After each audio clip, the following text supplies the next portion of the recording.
الحمد لله نحمده ونستعينه ونؤمن به ونتوكل عليه ونعوذ بالله من شرور أنفسنا ومن سيئات أعمالنا من يهده الله فلا مضل له ومن يضلله فلا هادي له وأشهد أن لا إله إلا الله وحده لا شريك له وأشهد أن محمدا عبده ورسوله أرسله بالهدى ودين الحق ليظهره على الدين كله ولو كره المشركون اللهم صل على محمد وعلى آل محمد كما صليت على إبراهيم وعلى آل إبراهيم اللهم بارك على محمد وعلى آل محمد كما باركت على إبراهيم وعلى آل إبراهيم إنك حميد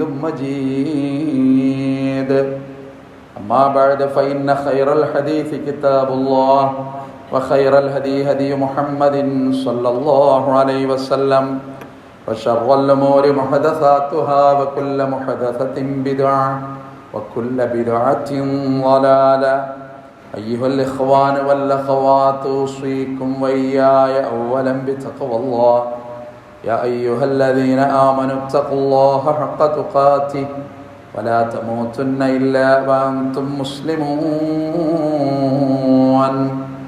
أعوذ بالله من الشيطان الرجيم بسم الله الرحمن الرحيم علمه شديد القوى ذو مرة فاستوى وهو بالأفق الأعلى ثم دنا فتدلى فكان قاب قوسين أو أدنى. ബഹുമാനികളായ സത്യവിശ്വാസികളെ വിശ്വാസികളെ, സർവശക്തനായ അല്ലാഹുവിൻ്റെ വിധിവിലക്കുകൾ ജീവിതത്തിലെമ്പാടും പാലിക്കുവാൻ എന്നോടും നിങ്ങളോടും ആമുഖമായി ഓർമ്മപ്പെടുത്തുന്നു, വസിയത്ത് ചെയ്യുന്നു. കരുണക്കടലായ പടച്ച റബ്ബ് ഇരു ലോകവിജയികളുടെ കൂട്ടത്തിൽ ഉൾപ്പെടുത്തി നമ്മളെ എല്ലാവരെയും അനുഗ്രഹിക്കുമാറാകട്ടെ. മാരകമായ രോഗങ്ങളിൽ നിന്ന് അള്ളാഹു നമ്മളെ കാത്തുരക്ഷിക്കുമാറാകട്ടെ. അള്ളാഹു അവൻ്റെ അപാരമായ അനുഗ്രഹം നമ്മുടെ എല്ലാം ജീവിതത്തിൽ വാരി വിതറി നൽകുന്നു എന്ന് വിശ്വാസി തിരിച്ചറിയുന്നു.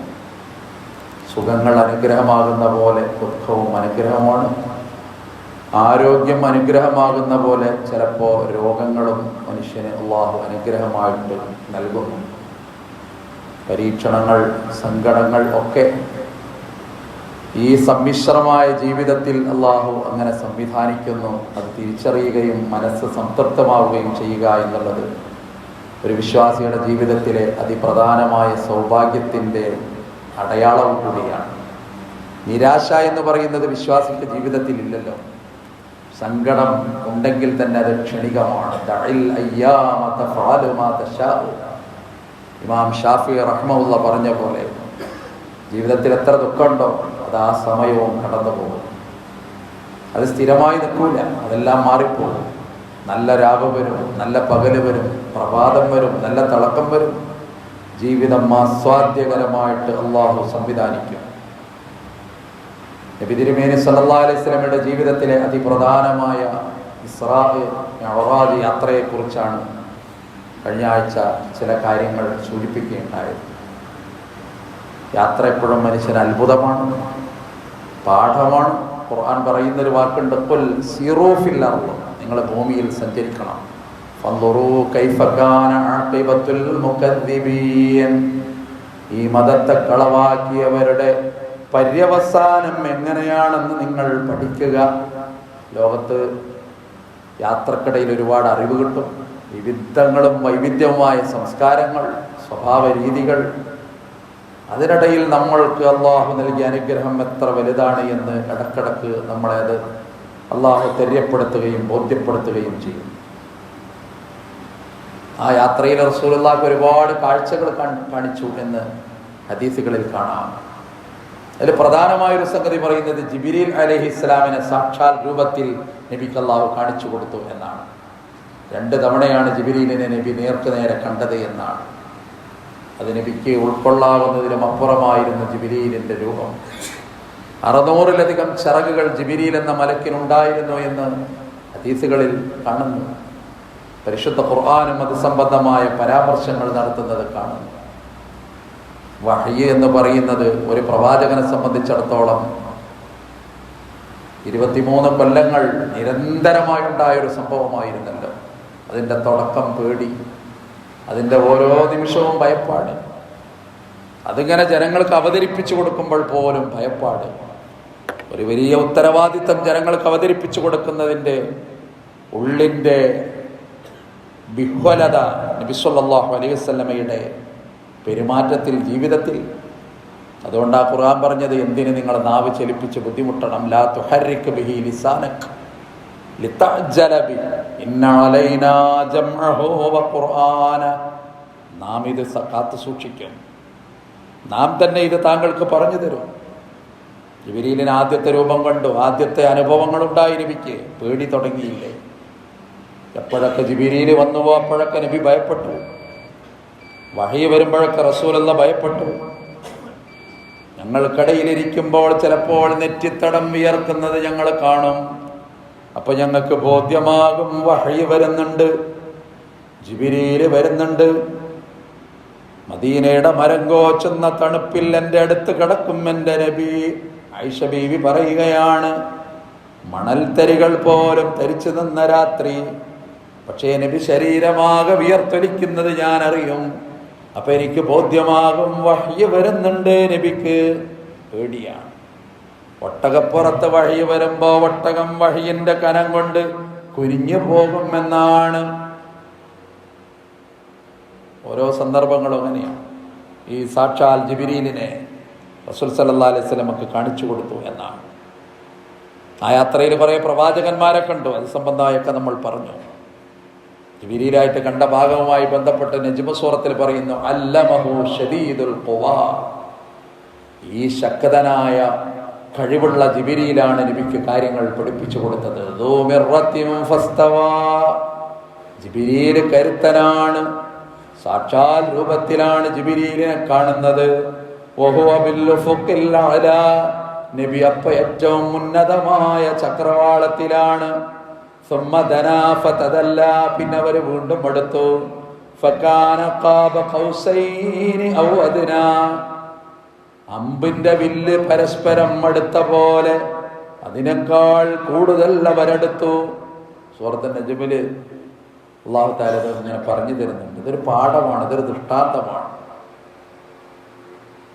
അംബിയാ മുർസലുകൾക്ക് വഹ്യ് കൊണ്ടുവന്നു കൊടുത്ത ജിബ്രീലിനെ പ്രവാചകൻ നേർക്കുനേരെ കാണുന്ന സംഭവം അങ്ങനെ പറയാം.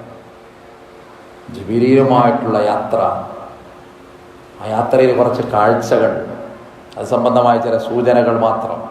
ബൈനമാ അസീറു ഫിൽ ജന്ന. സ്വർഗത്തിലൂടെ ഇങ്ങനെ സഞ്ചരിക്കുകയാണ്. സിദ്റത്തുൽ മുൻതഹയുടെ അടുത്തെത്തിയെന്ന് പറഞ്ഞു, അതിനപ്പുറത്താണ് സ്വർഗം. അതിൻ്റെ അടിയിലൂടെ ഇങ്ങനെ സഞ്ചരിക്കുമ്പോ ഇതാ അനബി നെഹർ, പെട്ടെന്ന് ഒരു നദി കണ്ടു. ഹഫത്താഹു ഖിബാബുദ്ദുറിൽ മുജവ്വഫ്.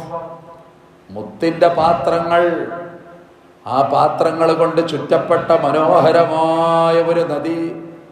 ഖുൽതു, ഞാൻ ചോദിച്ചു, മാ ഹാദാ യാ ജിബ്രീൽ, എന്താണ് ഈ കാണുന്നത് ജിബ്രീൽ? ഖാല, ജിബ്രീൽ എനിക്ക് പറഞ്ഞു തന്നു, ഹാദൽ കൗസർ, ഇതാണ് നിങ്ങൾക്ക് അല്ലാഹു അനുവദിച്ചിട്ടുള്ള കൗസർ. പരലോകത്തൊരു കൗസറിനെ കുറിച്ചൊരു വിശ്വാസി പഠിച്ചിട്ടുണ്ടല്ലോ. വിശ്വാസിക്ക് അല്ലാഹുവിന്റെ പ്രവാചകൻ വിശ്വാസികൾക്ക് വെള്ളം കോരി കൊടുക്കും. അതിൽ നിന്ന് കുടിക്കാൻ അല്ലാഹു നമുക്ക് തൗഫീഖ് നൽകി അനുഗ്രഹിക്കുമാറാകട്ടെ. അങ്ങനെ തന്നെ വിശ്വസിക്കുക. അത് വേറെ ബുദ്ധിയുക്തിയൊന്നുമില്ല, വളരെ കൃത്യമാണ്. തേനിനേക്കാൾ മധുരമുള്ള വെള്ളം, പാലിനേക്കാൾ വെളുപ്പുള്ള വെള്ളം. ഇന്നാ അഅ്തൈനാക്കൽ കൗസർ, നബിയേ നിങ്ങൾക്ക് നാം ഹൗദുൽ കൗസർ സംവിധാനിച്ചിട്ടുണ്ട്. ഖുർആൻ പറഞ്ഞതാ. ആ ഹൗദുൽ കൗസർ നബിക്ക് അല്ലാഹു കാണിച്ചു കൊടുത്തു. ആ കാഴ്ചയാത്ര ഇങ്ങനെ തുടരുമ്പലമ്മാഴി ജിബ്രീൽ എന്നെ കൊണ്ട് പിന്നെയും കയറിപ്പോയപ്പോ മറർത്തു ബിഖൗമിൻ, ഒരു ജനതയെ കണ്ടു. ലഹും മഗ്ഫാറും മിൻ നുഹാസ്, അവർക്ക് ചെമ്പിന്റെ നഖങ്ങൾ കണ്ടു. യഖ്മിഷൂന വുജൂഹവും, അവരവരുടെ മുഖങ്ങൾ ഇങ്ങനെ മാന്തിപ്പൊളിക്കാൻ തുടങ്ങി. സുദൂറഹും, അവരുടെ നെഞ്ചുകളും അവർ മാന്തുന്നു. പൂർവസ്ഥിതിയിലാകും, പിന്നെയും അത് തുടരുന്നു. ഭീകരമായ ഒരു ശിക്ഷ അവർക്ക് അനുഭവപ്പെടുന്നു.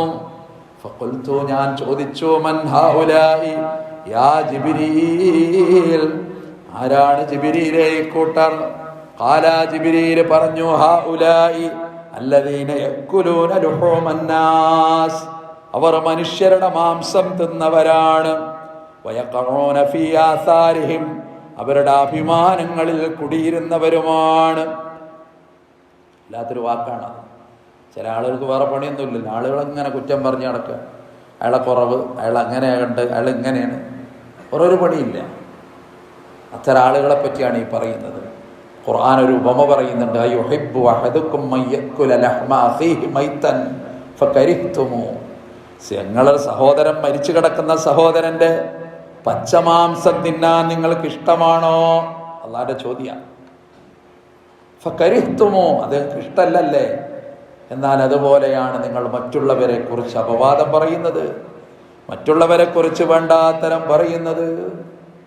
യാത്രക്കടയിൽ സഹാബിമാർ ഒരു ചത്താട്ടിൻകുട്ടിയെ കണ്ടപ്പോൾ നബി പറയാണ്, നിങ്ങളത് തിന്നുകൊള്ളുക.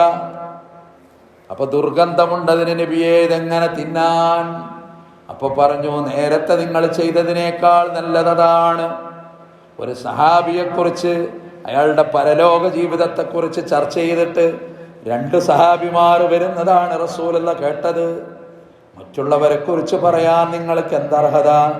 അവരും അല്ലാഹുവും അവരെ ലയിച്ചു കഴിഞ്ഞു. മറ്റുള്ളവൻ എന്ത് ചെയ്താലും അവരും അവരുടെ റബ്ബുമായത് മാറി. നിങ്ങൾക്കതിൽ പറയാനൊന്നുമില്ലല്ലോ. അതുകൊണ്ട് നിങ്ങൾക്ക് നല്ലത് ഈ മറ്റുള്ളവന്റെ കുറിച്ച് പറഞ്ഞതിനേക്കാൾ നല്ലത് ഈ മാംസം തിന്നലാണ്. ഖുർആനിലത് കാണും, അതിന്റെ വിശദീകരണത്തിൽ കാണും. പരിഹാസത്തെ പറ്റി ഖുർആൻ പറഞ്ഞ ഭാഗങ്ങളുണ്ട്, അതൊക്കെ അവിടെ കാണാൻ സാധിക്കും. ശ്രദ്ധിക്കേണ്ടതാണ്. നാവ് ഒരു അനുഗ്രഹമാണ്. നാവ് കൊണ്ട് നരകുണ്ടാക്കരുത്, നാവ് കൊണ്ട് സ്വർഗമുണ്ടാക്കുക. ലിസാനൻ ദാക്കിറൻ, അള്ളാഹനെ ഓർക്കുന്നൊരു നാവാകുക. നാവിനൊരു നനവുണ്ടാകണം, ആ നനവിൽ റബ്ബിനെ ഓർക്കണം. കലിമത്താനി ഖഫീഫത്താനി റഹ്മാൻ, അള്ളാഹുവിന് ഇഷ്ടമുള്ള 2 വാക്ക്. ഹബീബത്താനി റഹ്മാൻ, പഠിച്ചവന് വലിയ ഇഷ്ടമാണ്. അത് നാവിന് കനം വളരെ കുറവാണ്, തുലാസ് കനം കൂടുന്നതാണ്. എന്നിട്ട് പറഞ്ഞു കൊടുത്തു, സുബ്ഹാനല്ലാഹ് വബിഹംദിഹി. അതിൻ്റെ മഹിമയും പ്രാധാന്യവും പ്രവാചകൻ സല്ലല്ലാഹു അലൈഹി വസല്ലം പരിചയപ്പെടുത്തുകയുണ്ടായി. അപ്പോൾ നാവ് സൂക്ഷിക്കണം. മനുഷ്യന് ഏറ്റവും അനുഗ്രഹമായിട്ട് അല്ലാഹ് തന്ന സാധനമാണ്. അതുകൊണ്ട് മനുഷ്യൻ്റെ മാംസം തിന്നരുത്. അറഫാ മൈതാനിയിൽ അവസാനത്തെ പ്രഭാഷണം നടത്തി റസൂലുള്ളാഹി പിരിയ. ഇനി മരണമാണ് 2 മാസം കഴിഞ്ഞാൽ. ഈ വസന്തം അസ്തമിക്കുകയാണ്, ഈ നിലാവ് മായുകയാണ്, ഈ ജീവിതം ഓർമ്മയാകണം അവർക്ക്. ഒരുപാട് കിനാവുകളും ഒരുപാട് സങ്കടങ്ങളും സമ്മാനിച്ചുകൊണ്ട് റസൂലുള്ളാഹി അവർക്ക് മുന്നിൽ നിന്ന് അപ്രത്യക്ഷമാകുക. അപ്പം കുറേ ഉപദേശം പറയുന്നുണ്ട്. ആ കൂട്ടത്തിലും പറഞ്ഞു കൊടുത്തു, നിങ്ങൾ മറ്റുള്ളവരുടെ അഭിമാനം കാക്കണം, അവരുടെ അഭിമാനത്തിൽ നിങ്ങൾ കുടികയറരുത്. ഇർളുഹു ഹറാം, മറ്റുള്ളവന്റെ അഭിമാനം പവിത്രം, അവന്റെ രക്തം പവിത്രം, അവന്റെ സമ്പത്തും പവിത്രമാണ്.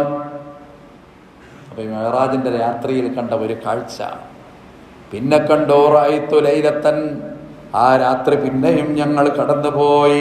ഉസ്രിയ ബി ജിബ്രീലൻ, ഞാനുമായി പോയി. അപ്പോൾ റജുലൻ, ഒരു മനുഷ്യനെ കണ്ടു. യസ്ബഹു ഫീ നഹരിൻ, അയാൾ ഒരു നദിയിൽ ഇങ്ങനെ നീന്തുകയാണ്. അപ്പോൾ കരയിൽ നിന്ന് വയുലഖമുൽ ഹിജാറ, ആരോ അയാളെങ്ങനെ കല്ലെടുത്തെറിയുന്നുണ്ട്. കുറേ അങ്ങോട്ട് നീങ്ങും, പിന്നെ ഇങ്ങോട്ട് തിരിച്ചു നീന്തും.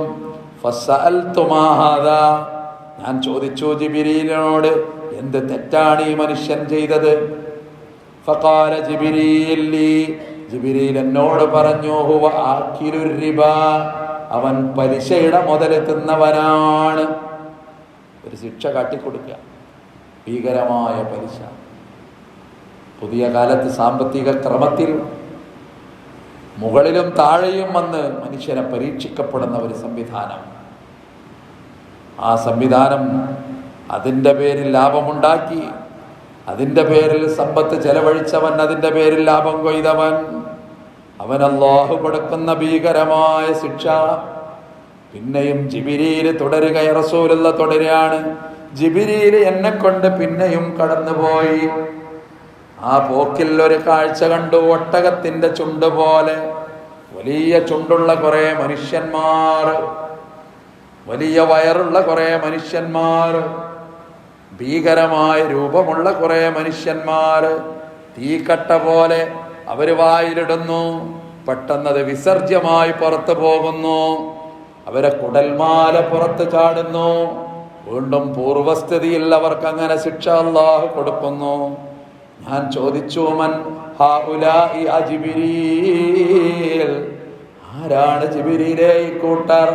അപ്പോൾ വന്നു മറുപടി, അവർ അക്ലുമാലുൽ യതീം, അവർ അനാഥകളുടെ ധനം തിന്നവരാണ്. സംരക്ഷകന്റെ റോളിൽ വന്നിട്ട് സംഹാരകനായി മാറിയ ക്രൂരന്മാർ. ജീവിതത്തിൽ സ്നേഹം കിട്ടേണ്ട കാലത്ത് വസന്തമായ പ്രിയ പിതാവ് സംരക്ഷകൻ കുഴഞ്ഞു വീണ് മരിച്ചപ്പോ യൗവനത്തിലും അതുപോലെ ശൈശവത്തിലും അനാഥത്വത്തിന് വിധിക്കപ്പെട്ട എത്ര പാവങ്ങളുണ്ട്. അവരെ സമ്പത്ത് എത്ര പവിത്രമാണെന്നറിയുമോ? ഖുർആൻ എപ്പോഴും എടുത്തു പറയുന്ന ഒരു സംഗതിയാണ് അനാഥയുടെ സംരക്ഷണം. 7 വൻപാപങ്ങൾ പറഞ്ഞപ്പോഴും പറഞ്ഞു, അനാഥയുടെ സമ്പത്ത് തിന്നുന്നവൻ 7 വൻപാപങ്ങളിൽപ്പെട്ട ഒരു പാപം ചെയ്യുന്നവനാണ്. കാരണം നബിക്ക് അനാഥത്തെ എന്താണെന്നറിയാം. ആ വേദന അറിഞ്ഞ മനുഷ്യനാണ്. അനുഭവത്തെക്കാൾ വലിയൊരു സാധനമല്ലല്ലോ. എല്ലാം ഉണ്ടായിരുന്നു നബിക്ക്, പക്ഷേ ബാപ്പയില്ലാത്ത ജന്മം. ഓർമ്മയില്ല, ബാപ്പാനെ കണ്ടിട്ടില്ലല്ലോ. ഉമ്മയെ ഓർത്തെടുക്കുമ്പോഴേക്ക് നനഞ്ഞു പോകുന്ന കണ്ണുകൾ. 6ാമത്തെ വയസ്സിൽ ഉമ്മയുടെ മൃതദേഹം യാത്രക്കടയിൽ അബവാഹ് എന്ന് പറയുന്ന സ്ഥലത്ത് മറവ് ചെയ്യാൻ വിധിക്കപ്പെട്ട ഒരു പിഞ്ചുബാലന്റെ പേരാണ് മുഹമ്മദുൽ അമീൻ. ഉമ്മു ഐമൻ എന്ന അടിമ സ്ത്രീ കൂടെയുണ്ട്. ആ വൃത്യയുടെ സഹായത്തോടെ, ആ എങ്ങു നിന്നോ വന്ന യാത്രക്കാരുടെ സഹായത്തോടെ വഴിയിൽ വെച്ച് മരണപ്പെട്ട ഉമ്മയെ 6 അടി മണ്ണിലേക്ക് മറവ് ചെയ്തത് ഓർക്കുന്ന പ്രവാചകൻ. അതാണ് നബിയുടെ ഉമ്മയുടെ ഓർമ്മ. ഉമ്മയും ബാപ്പില്ലാത്തൊരു ബാല്യം. ഖുർആൻ ഒരു ചോദ്യം ചോദിച്ചു നബിയോട്, അലം യജിദ്ക യതീമാ, അനാഥനായിട്ടല്ലേ നിങ്ങളെ നാം കണ്ടത് നബിയേ? ഫആവാ, നിങ്ങൾക്ക് അഭയം നാം നൽകിയില്ലേ നബിയേ? എന്റെ വ്യാഖ്യാനത്തിൽ കാണാം, ഒരു ഖദീജ വന്നു നബിയുടെ ജീവിതത്തിൽ. ഖദീജ വേറൊരു ഭാര്യയല്ല, നബിക്കൊരു ഉമ്മ പോലെ. സ്നേഹം കിട്ടേണ്ടത് സ്നേഹം, വാത്സല്യം കിട്ടേണ്ടത് വാത്സല്യം, സംരക്ഷണം കിട്ടേണ്ടിടത്ത് സംരക്ഷണം, തിരുത്തേണ്ടിടത്ത് തിരുത്ത്, സ്നേഹം വേണ്ടിടത്ത് സ്നേഹം, ചേർത്ത് നിർത്തേണ്ടിടത്ത് ചേർത്ത് നിർത്തുക. അതുകൊണ്ട് അനാഥയുടെ ധനം തിന്നവൻ, അവന് കിട്ടുന്ന ഭീകരമായ ശിക്ഷ. ജിബ്രീല് പിന്നെയും ഞാനുമായി പോയി. ഇപ്പോൾ കൗതുകകരമായ ഒരു കാഴ്ച. കുറെ മനുഷ്യന്മാർ, അവരുടെ മുമ്പിൽ ഏറ്റവും സുന്ദരമായ ഭക്ഷണം, രുചികരമായ ഭക്ഷണം, ഏറ്റവും സ്വാദിഷ്ടമായ ഭക്ഷണം. പക്ഷെ അവരുടെ കൈ അതിലേക്ക് നീളാൻ അവർ ശ്രമിക്കും. അതിലേക്കല്ല നീളുന്നത്. അവരെ തൊട്ടപ്പുറത്ത് വൃത്തികെട്ട ഭക്ഷണം, ചീഞ്ഞു നാറുന്ന ദുർഗന്ധമുള്ള ഭക്ഷണം. അവരുടെ കൈകളൊക്കെ ആ വൃത്തികെട്ട ഭക്ഷണത്തിലേക്കാ നീളുന്നത്. ആ ദുർഗന്ധമുള്ള ഭക്ഷണമാണ് അവരിങ്ങനെ വായിലേക്ക് വാരിയിടുന്നത്. ഭീകരമായ ഒരു ശിക്ഷ. ഏറ്റവും നല്ല ഭക്ഷണം കഴിക്കാനാകുന്നില്ല. അതിൻ്റെ മുകളിലൂടെ കയ്യപ്പുറത്ത് പോയി ഏറ്റവും വൃത്തികെട്ട ഭക്ഷണം വാരിയിട്ട് വായിലേക്കിടുന്ന ഒരു പരീക്ഷണം. മൻ ഹൗലാഇ യാ ജിബ്രീൽ, ആരാണ് ജിബ്രീലേ കൂട്ടരെന്ന ചോദ്യം. അപ്പോൾ വന്ന മറുപടി, ആ കൂട്ടരാരെന്ന് നിങ്ങൾക്കറിയുമോ? നിങ്ങളെ സമുദായത്തിലെ ചില ആളുകളാണ്. അനുവദനീയമായ രീതിയിൽ അള്ളാന്റെ പേരിൽ കരാറ് ചെയ്തിട്ട് ഇണകൾ എന്ന രീതിയിൽ കടപ്പറകളിൽ അവർക്ക് സുന്ദരിമാരായ സഹധർമ്മിണിമാരുണ്ടായിട്ടും അവർ അവിഹിതം തേടിപ്പോയവരാണ്. ഹലാലായിട്ട് ഇണചേരാൻ, വീഴ്ച നടത്താൻ അള്ളാന്റെ ബർക്കത്തുമായിട്ടൊരു സംവിധാനം അവർക്കുണ്ടായിട്ട് പോലും അവർ വേറെ തേടി നടന്ന ഏറ്റവും ഹതഭാഗ്യന്മാരാണവരെന്ന് ജിബ്രീൽ പറഞ്ഞപ്പോ റസൂലുള്ളാന്റെ കണ്ണ് നനഞ്ഞുപോയി എന്ന് ചില ഹദീസ് ഗ്രന്ഥങ്ങളിൽ കാണുന്നു. എത്ര ഭീകരമായ ശിക്ഷ! യാത്ര പിന്നെയും തുടർന്നപ്പോ ഒരു കാഴ്ച കണ്ടു. സ്തനത്തിൽ കൊളുത്തിട്ടിട്ട് കുറെ തൂക്കി നിർത്തപ്പെട്ട കുറെ പെണ്ണുങ്ങൾ, നഗ്നരായ പെണ്ണുങ്ങളാണ്. ചോദിച്ചു, മൻഹാ ഉലാഇ യാ ജിബ്രീൽ, എന്താണ് ഈ പെണ്ണുങ്ങൾക്ക് ഇങ്ങനെ ശിക്ഷ? അപ്പോൾ വന്നു മറുപടി, അവർക്ക് സന്താനങ്ങളുണ്ടായി, അവിഹിത ബന്ധങ്ങളുണ്ടായി, ആ ബന്ധങ്ങളിൽ അവർക്ക് മക്കളുണ്ടായി. എന്നിട്ട് ആ മക്കളെ അവർ സ്വന്തം ഭർത്താക്കന്മാരിലേക്ക് ചേർത്തി പറഞ്ഞവരാണ്. ലോകത്തൊരാളും അറിയൂല. ആകാശത്തിന് ചുവട്ടിൽ അള്ളാഹ്ക്ക് മാത്രം അറിയുന്ന കുറെ രഹസ്യങ്ങൾ. പക്ഷേ ഇത് രഹസ്യം പൊളിയുന്ന ദിവസമാണ്. അഫലാ യഅലമു ഇദാ ബുഅ്സിറ മാ ഫിൽ ഖുബൂർ വഹുസ്സില മാ ഫിസ് സുദൂർ. ഹൃദയത്തിന്റെ ഉള്ളിലുള്ളത് പുറത്തിടുന്ന ദിവസമാണല്ലോ ഈ പരലോകം. അന്നവരെ രഹസ്യം പൊളിയാണ്. ആ പെണ്ണുങ്ങൾക്ക് അള്ളാഹു കൊടുക്കുന്ന ശിക്ഷ അതാണ്. ജിബ്രീൽ എന്നെ കൊണ്ട് പിന്നെയും അങ്ങനെ കടന്നുപോയി. മിഅ്റാജിന്റെ അത്യത്ഭുതകരമായ യാത്ര, പുതുമകളും അത്ഭുതങ്ങളും കണ്ണു നിറയെ കണ്ടുപോയ യാത്ര, അതിനിടയിൽ ഭീകരമായ അനേകം കാഴ്ചകൾ കണ്ടുപോയ യാത്ര. മുകൾ ഭാഗം മുടുങ്ങിയ, അടിഭാഗം വിശാലമായ ഒരു തീകുണ്ടാരം ശ്രദ്ധയിൽപ്പെട്ടു. അതിന്റെ ഉള്ളിലേക്ക് പുറത്തു നിന്നിങ്ങനെ കാണുന്നുണ്ട്. നഗ്നരായ ആണുങ്ങളെയും പെണ്ണുങ്ങളെയും അതിലിങ്ങനെ കത്തിക്കുന്നു. ചോദിച്ചു, മൻ ഹൗലാഇ യാ ജിബ്രീൽ, ആരാണ് ജിബ്രീലേ ഇവർ? ഇത്ര ഭീകരമായ ശിക്ഷ. അപ്പോൾ വന്നു മറുപടി, അത് വ്യഭിചരിച്ചവരായ ആണുങ്ങളും പെണ്ണുങ്ങളുമാണ്.